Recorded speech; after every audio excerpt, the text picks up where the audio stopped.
Hey everybody, it's Angela, and I am back to do an altered book today. I have two of them. This one has some mouse damage on it. It got nibbled on quite a bit. I found them in a barn. This one has quite a bit of water damage, and you can see the staining. It kind of ruined some of the illustrations that were in it. You can see it soaked, the red soaked through. Um, and I had to kind of quarantine these books because they were in a barn and they had like silverfish and stuff in there, so I had to clean them and vacuum them and everything. And I actually did check online. I'm going to show it here in a second. In excellent condition. You could see that's was like a $7 book. But there were a bunch of them for like $1.47 in just good condition. And since this one was in very poor condition, it's really didn't have much of a value. It would be one of those that would be sold for like a penny plus shipping or something online, maybe. So I decided just to alter it since it didn't have a ton of value, but it is an old book. I mean, it's over 100 years old. I forget now what the copyright was, but I think it was like 113 years old or something. So, even though it has no monetary value, because it's so damaged, I'm going to turn it into something that has some sentimental value to me and hopefully keep it around for another 100 years. So I'm just taking the inside of the book out, and I'm not going to show this whole process since I have shown this on some of my other videos of how I, put the pages in and how I bind it. You can look back at some of my other altered book videos and check that out. If you have any specific questions, please let me know below and I will most definitely answer those or try to get you linked up. But so I just show portions of my journey through altering this book, and I'm still going to save the illustrations out of this, maybe put them back in or use them for something else. That's a definite. The pages here I might not keep just because it did smell kind of musty, so I just didn't really want the smell of it. So I'm just kind of going through here and taking out the illustrations and stuff, and I may save a few of the pages, but not all of them. So now I'm going to do my interior pages, and normally in past videos you've seen that I use scraps from my scrapbooking. This time I kind of wanted a book that would all match together because I'm going to use this for family photos and stuff, and I'm going to keep this book for myself. And so I thought, you know what, I'm going to use a whole collection, matching collection for this. So I used K & Company and I sewed it in, and here's my pages, and you can see there I was scoring them to make little side pockets, and then I used my edge punch on those pockets, and you'll see that here at the end of the video. And I pulled out all my K & Company ephemera because I have lots of portions of it, and I don't scrapbook with these K & Company collections like I used to in the past. I was really into it. And now I scrapbook a little bit differently, but I still love these papers. So I wanted to just do everything with the K & Company kind of exotic, bohemian sort of feel to it, so it would all kind of match. And so I just went through my scrap room and pulled out everything that kind of matched into that was K & Company. And you can see I already had the pages in there.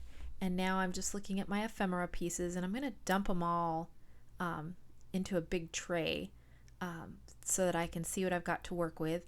And I need tags for all those pockets or matted photos for all those pockets. So I'm going to pull out every tag that I can find in these collections. And there's the tray that I've dumped it into. And then my next step is to put some of the ephemera I'm going to glue in there now as decorations, and then I'll go back and I'll do my photos and glue some more ephemera on top of those photos. So I'm just seeing now what I have to work with, and you can see I have a lot of it, and I'm just going to mix it all together and put it in what I have left in a big box or bag. So I'm hoping to go through quite a bit of it in this book. These are like some little envelope things that were K & Company. And so I'm just going to put that one here, and I'm going to just glue it on the side and bottom of the pocket so that I can use it as a tuck spot. And I think I go ahead and I put it on the wrong side. I wasn't paying attention, so I just peeled it off since you're not going to see the back of it anyway. and put it on the actual bottom of that envelope and the side. And then I'm just going to put a little glue right above that score tape, just so that whatever I put in there doesn't like slip down and get stuck in that score tape later. The glue dries and then it acts as a buffer between whatever you put in the pocket and the score tape. So there, I'm just going to use that. Will be a little tuck spot and a place for me to write a story on the inside. So I'm going to go through this one. I'm just going to attach it to that flap that I made and let it kind of hang over. So I'm just going to put a couple pieces of score tape on there and attach that down. So I'll just, tuck my photo behind there in the pocket. And then one of the little rhinestones fell off and I actually found it, so I just wanted to get it glued back on there. And then I think I go through and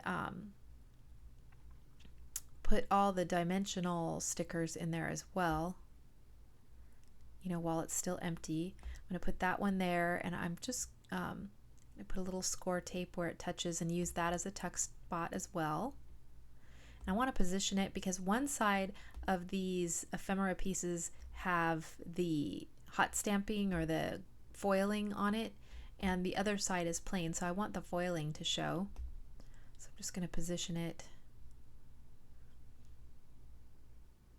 so that will show, and then I'm just going to let it hang over there on the side. I'll trim the bottom off just so the book can stand up flat if you want to, but I'm just going to leave the side hanging out there. So that makes another tuck spot. I don't wind up using these smaller tags. I think of using those as little frames and small tags in the book, but when I printed my pictures, I really wanted to be able to see the pictures, so I kept them quite large, so I could only use the larger tags really in this for photomats. And then I used these little tags like I'm putting on here. I'm going to save those to do my journaling, putting the names and dates for all the photos on there. So I just let that one hang over the side of my pocket. And you can see that each of those little pockets that I scored and folded over have an edge punch on them. And again, I'm just doing the score tape on two sides of that, and I'm going to use it as a tuck spot. So I thought I started doing the front, and then I thought, well, you might be interested in seeing some of the process on decorating the front. I used some sprays on there and just did some ink splatters. I put a little bit of doily that I used spray on as well to kind of give it a little bit of orange look to match the paper line. And then I had these little peacock charms that I think I got them from Saw when she was selling charms and stuff in her shop. And I just cut the little loop that goes on like the necklace chain or earring chain or whatever off because I didn't need a loop on the top. And I'm going to glue it into that cluster of flowers there. And I just used a bunch of different sized roses, and two of those, the green roses, I sprayed with green and gold ink just to make them match the book. And then for the metal pieces, I'm going to use E6000 to glue them on, but my E6000 is pretty old there and it's almost dead, so I couldn't get it to come out. So I just pierced a hole in the side of the tube there, and E6000 will hold the metal onto the paper items. So I'm going to use some E6000 and then a little bit of hot glue so that it will hold the charm still while the E6000 dries. So the hot glue will instantly hold it in place while that E6000 dries, because that'll need a bit of time. So I just tucked that peacock in there. And in this bag of charms there were several different peacocks. So I wind up using 3 of them on the front here. And that's one of the roses that I sprayed. And there's the other peacock, and the tail hangs it free, it dangles and stuff. So I wanted to glue the peacock on there yet leave the tail free to kind of dangle around. And you could see I have several different things on my desk. I was looking at a book plate, I was looking at a lock plate, you know, before I decided on the peacocks. And there's a piece of the doily that I had sprayed orange there. I settled on the peacocks just because the Can Company paper is very, you know, kind of bohemian style. It has a lot of lotus kind of motifs in it, which remind me, you know, of India and just the exotic birds and peacocks. And I thought, you know, where else am I going to use a bunch of peacocks? I suppose I could do a scrapbook layout of peacocks and stuff because we do see them around here, but yeah, I thought this was just like the perfect place to use them. And, you know, kind of I'm pulling out all the stops here with this paper collection to begin with and all this pattern and color. So I thought, why not? I'm gonna just go for it and use the peacocks on here. So I really like that. And so again, I'm going to use a little bit of the E6000 and then the hot glue. And so I'm kind of making this tube, getting the last of it out that I can before I'm going to have to throw it away. So there I'm putting a little bit of hot glue on it as well. Just going to nestle that up there. And I just wanted it so the tail would hang down and just kind of be right above where the title, so that you could still see the title of the book. And the title actually has a little bit of a gold color to it, so that's why I used gold sprinkles and gold on those roses as my accent color. And this is the last little peacock or type of peacock charm, the third variety. And so I also cut the little hasp off the top of it, and I'm just using a little bit of hot glue in E6000. I'm going to nestle that down here at the bottom of my cluster of roses. So I'm really liking how that is. The only thing I do go back and change later is I think I add a whole bunch of rhinestones kind of just sprinkled on the top. And I also add a hitch post for a closure later, and you'll see all that at the end. Then I'm just going to go through and mat a bunch of photos to include in here, and I will do a flip through of the whole book. And I apologize ahead of time for the lighting. I'm not used to crafting during the day, so the extra sunlight was kind of messing with my lighting, and so the colors aren't as true and beautiful as I'd like. But I think you guys will, you know, get the idea, and maybe there'll be a technique or something in here that will inspire you or something different.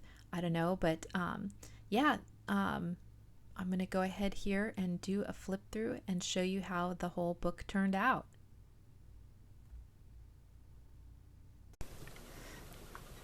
Okay, so here is my finished book, and I love how it turned out. I wound up adding some jewels to the front cover. You can see them sparkling here, just some rhinestones along there. I have a hitch post here and an eyelet in the back, and I need to find some elastic band or something because it is somewhat chunky. It's not huge, you know, but it'd be nice to have a little bit of a closure here just to kind of cinch it down a little bit. And I also put another peacock here on the spine, and I just made it so that the loop at the top of this charm was kind of sticking above the binding of the book, and then I added a ring to that and a little bit of ribbon for the spine. And so that is the front cover all finished, and I love how this just kind of dangles freely on there. And then of course you've got the other two peacocks in there as well. And then I didn't do anything to the back, it's just the plain with a little bit of, you know, the sparkles and ink and stuff on there. You can see the tabs poking up along the top, some tabs there, and then the lace poking out from the spine, and another paper piece kind of peeking out. So on the inside, I did finish putting the photos in this. I've saved this front page to do a little bit of a family tree on, to mount some genealogy on the front here, my genealogy, because these are all family pictures. And so I have this picture. I'm going to put some labels. I have to get labels and stuff yet to put in here and do my writing. But I have these pictures of like me and my brother when we were little. And then on the cards, I just put like this picture of my mom and my brother, and then I'm going to do my journaling on the back, just giving the date and where we were living and that kind of stuff. You can see some of the little embellishments from the ephemera packs that I put in there, or I guess these were the dimensional stickers, and this is from the ephemera pack. And just more pictures of me and my brother when we were little. Picture of my grandfather in his truck, and I want to write some stories about him in the truck in here. Pictures of my dad and his brother when they were little. And I just left well, some of them I left the backs plain. Some of them where I had two pictures of my dad and his brother about the same time, I went ahead and put them together because I didn't want this to get too thick with too many matted photographs. So where I had some tags where I could do journaling, I went ahead and put those in. And I just used a bunch of the ephemera, like this butterfly. This, I'm just going to talk about my dad in the Air Force on the back there. Just some little tucks and things in here. Yeah, and just again using a lot of the ephemera from the collection. And I just love being able to use all these different colors and patterns all in one book, all this hot stamping that was in the ephemera packs. Some of them I did mount. You can see this photograph was mounted on here, where this one isn't matted. Again, I was just trying to keep the bulk from this going up too high. And so there's another one of the dimensional stickers. Some more where I mounted a photo on each side. Again, I put a tag and a butterfly ephemera on there, and I'll do some journaling. This is one of the frames out of the ephemera pack that I went ahead and used. I think I used all the frames out of the ephemera pack. Is there one on the back? No, this one's blank. So I'll probably I have some old ledger paper, and I might go ahead and apply that to the back of some of these photos with extra journaling.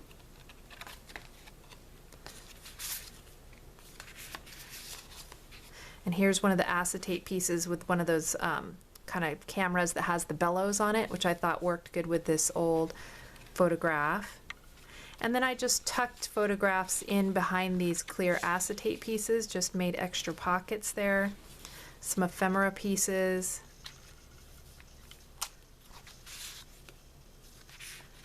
And then I used all these tags that came with the collection in here.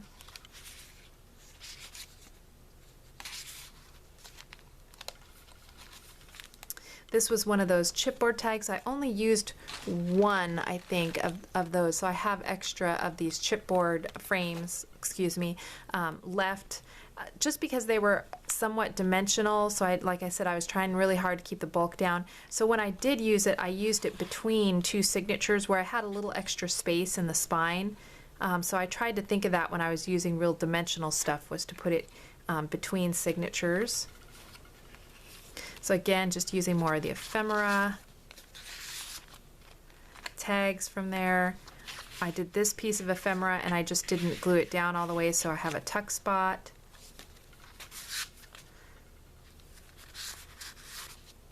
Pictures of my grandparents, aunts, uncles, cousins. And I just love how this turned out, because I've done these kind of books for my mom. I've done them for, my cousin and stuff, but I've never actually done one for myself. And on this one, I put these in here, and then that gives me some space to do my journaling in this little tag that was also part of a K & Company collection.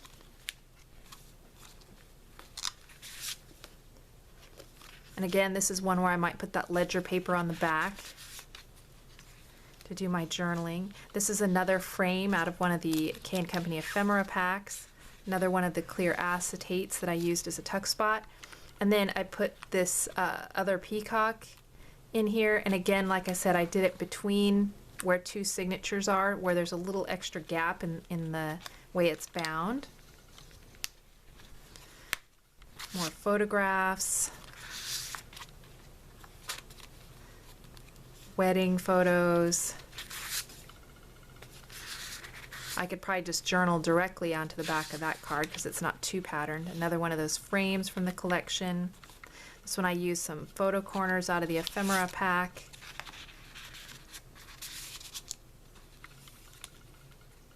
Here's another one of the frames from the Ephemera pack. Another place for some extra journaling or a story, a little bit of a story. And then the last page, and then I may write on here, put a little label about when I made this and when I created it. And so that is my completed junk journal with the photos in it. You know, just so you guys can see one of the things you can do with a book like this, and you know, take some trash that was, you know, a book that was essentially, you know, on its way out of this world, and kind of rework it into something that will be another family favorite, hopefully for another 100 years or more to come. So anyhow, that is my completed journal.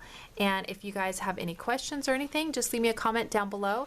And thank you guys so much for watching. Talk to you later. Bye.